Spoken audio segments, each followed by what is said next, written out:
Many people in Medan have the bad behavior, I think, because they always throw the rubbish or garbage in anywhere, and that land pollution have the big problem because it make flood in some river because many rubbish also throw in river. Several years, the flooded is not a big problem, but now always happen. Maybe if several years, just once a year, now 3 times a year. And I think this is a big problem in Medan, especially in Medan, because this is a big city and many people in Medan is very consumerist. So one environmental problem which concerns me most, of course, has to do with logging and fuel. The problem itself is like this. Timber is becoming one of the most expensive commodity nowadays.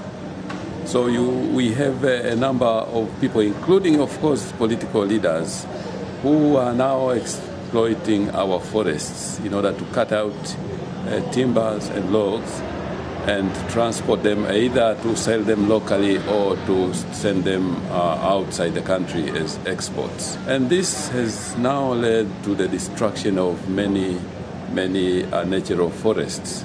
You can see when you drive through our forest that from the outside you can see trees, but when you come to the middle, you find that a big number of trees have been cut down because of this prospectus business. The other part of the problem is related to fuel.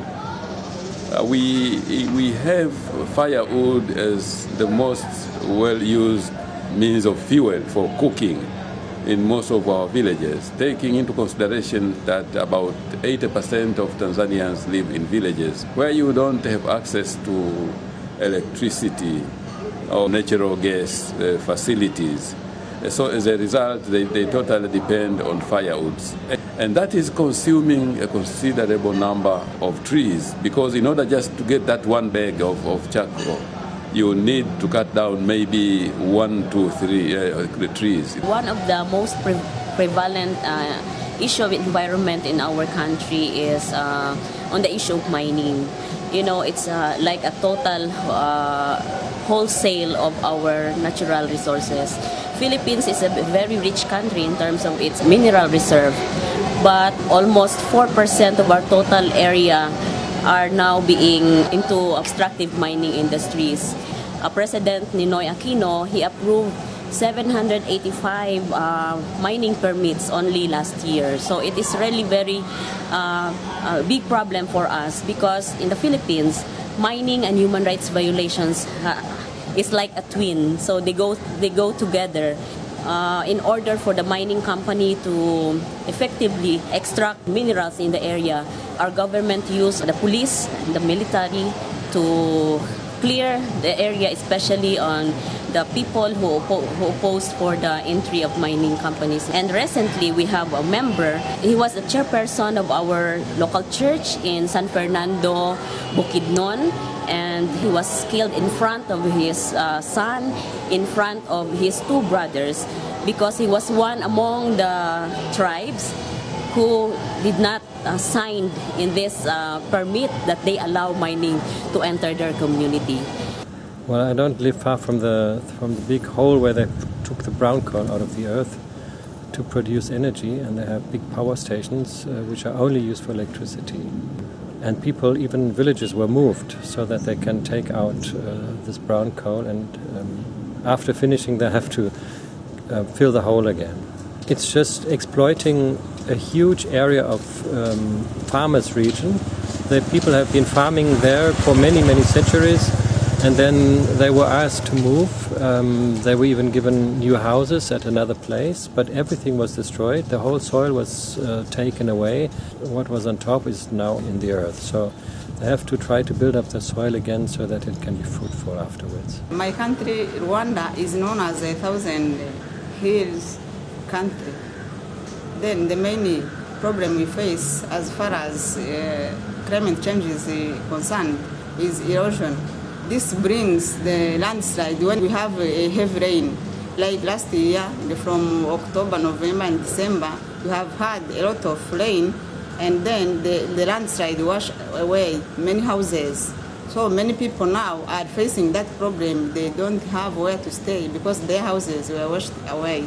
People, they have not protected their lands. There are no agroforestry trees and these grasses that to protect the land to not slope down. So they have not yet been cared about that. I think I must start from myself and my family also.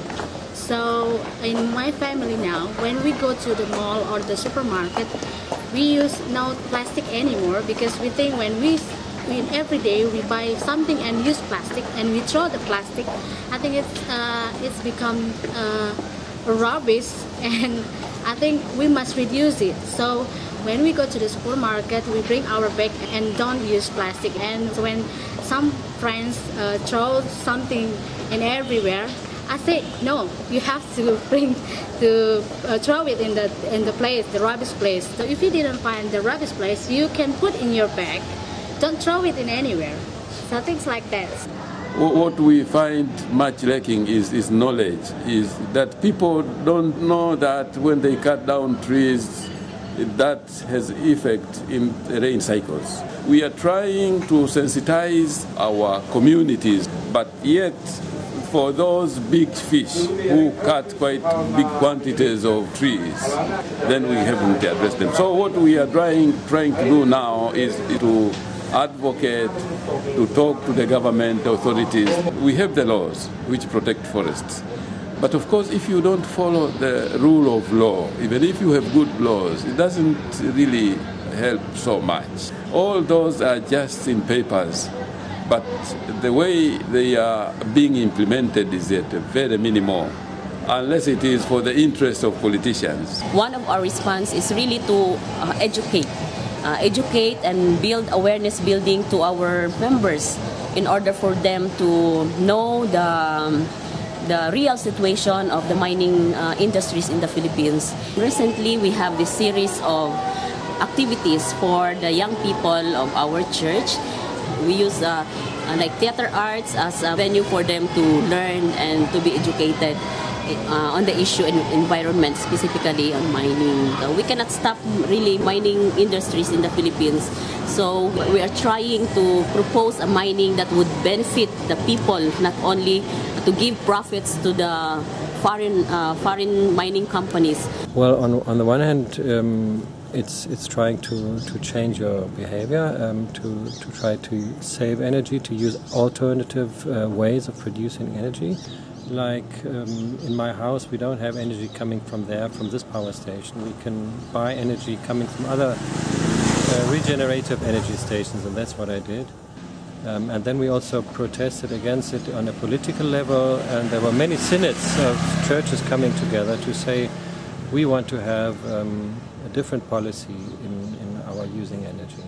I try to train the people how to make tree nurseries where they grow seedlings for agroforest, such that when those seedlings get the time of being planted, we give them to the different people. They take them to their lands, they plant them in their lands, such that they can fight against that erosion.